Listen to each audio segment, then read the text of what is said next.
अस्सलामुअलैकुम दोस्तों। तो कैसे हैं आप सब। आज हम बात करने वाले हैं क्रिप्टो करेंसी के कोर्स पार्ट 5 का। पिछले कोर्स में मैंने आपको ट्रेडिंग के रूल बताए थे 5, जो बहुत ही इंपॉर्टेंट रूल थे। अब भी मैं आपको 5 रूल्स और बताने वाला हूं।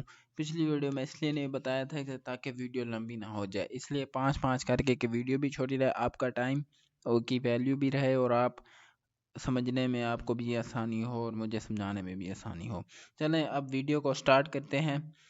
अब आप अपना कॉपी पेन से रजिस्टर निकाल लें, या वीडियो देख रहे हैं तो स्क्रीनशॉट ले लें। बाद में आपने ये रजिस्टर के ऊपर नोट कर लेना है ना, ये रूल्स नंबर।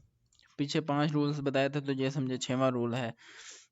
पहला रूल, मतलब पहला रूल बना लो यार। तो इमोशनल कंट्रोल।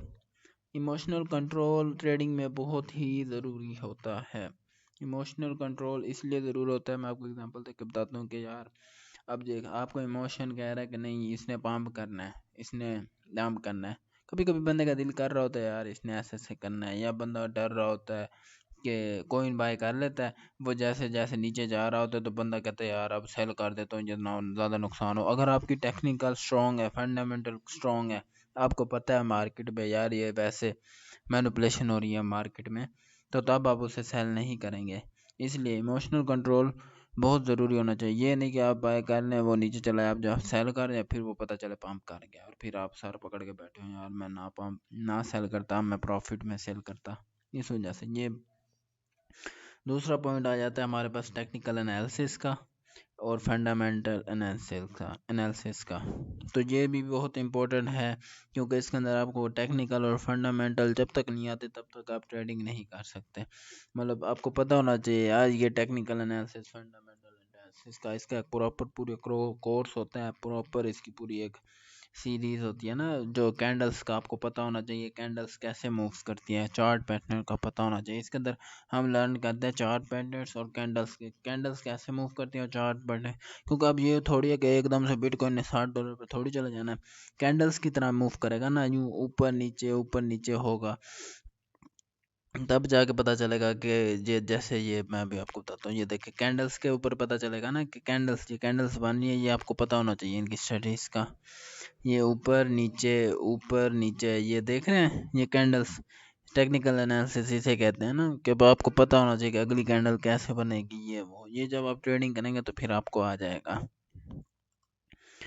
तीसरा है ट्रेडिंग जर्नल।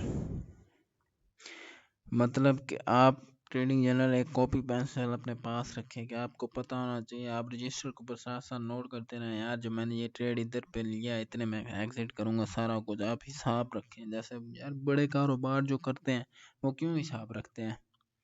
अब आप ट्रेडिंग को एक प्रॉपर बिजनेस समझ के आएंगे ना, फिर आप इसमें प्रॉफिट कमाएंगे। अगर आप इसे ऐसे समझेंगे तो फिर आप ऐसे ही लॉस करके ऐसे ही चले जाएंगे मार्केट से। आप इसे प्रॉपर बिजनेस समझेंगे, प्रॉपर इसे टाइम देंगे, प्रॉपर इसके टाइम पे उठेंगे, डिसिप्लिन के साथ आएंगे, पेशेंस रखेंगे, तब जाके आप इसके अंदर होगा। आप इसका प्रॉपर डिटेल डेली लिखेंगे, जैसे ट्रेड लेंगे उस हिसाब से लिखेंगे तो आपको उसी हिसाब से प्रॉफिट होगा। इसलिए ये आप नोट करते रहें। फिर इसके बाद आ जाती है पोजीशन साइजिंग की, के determine the size of each position based on your risk tolerance and stop loss leverage. Avoid over leveraging which can lead to significant losses। Because losses से बचने के लिए आपको पोजीशन साइजिंग करनी पड़ेगी। मतलब कि आप ओवर लेवरेजिंग नहीं लेनी। आपने जो माइंड बनाया ना कि मैंने 5x लेना है तो 5x ही लेना है। ये नहीं कि आप कहें कि यार कि ये ज़्यादा पंप कर रहा है मैं लेवरेज बढ़ा देता हूँ, ये काम कर लेता हूँ, उससे भी आपको लॉस होगा। और सबसे इम्पोर्टेंट पेशेंस। आपको पेशेंस होनी चाहिए। सबसे इम्पोर्टेंट पेशेंस है, मतलब सब्र होना चाहिए ट्रेडिंग के अंदर।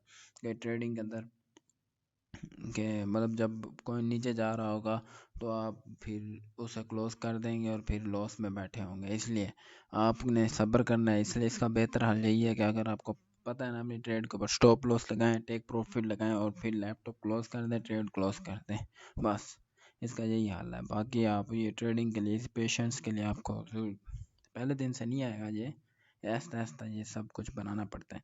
ये जो रूल्स है ना ट्रेडिंग के 10 मैंने आपको बताया, ये 10 रूल्स आपने याद भी कर लेने हैं, अपने रजिस्टर पे लिख भी लेने हैं, और ये रूल्स आपको पता होना चाहिए और इसके ऊपर इम्प्लीमेंट अमल भी करना है। ठीक है। बाकी की चैनल को सब्सक्राइब करें और आगे लेटेस्ट वीडियोस आती रहेंगी। प्रॉपर एक पूरा कोर्स बता के मैं यहाँ पे अपलोड कर दूंगा चैनल पे। ओके, अल्लाह हाफिज़।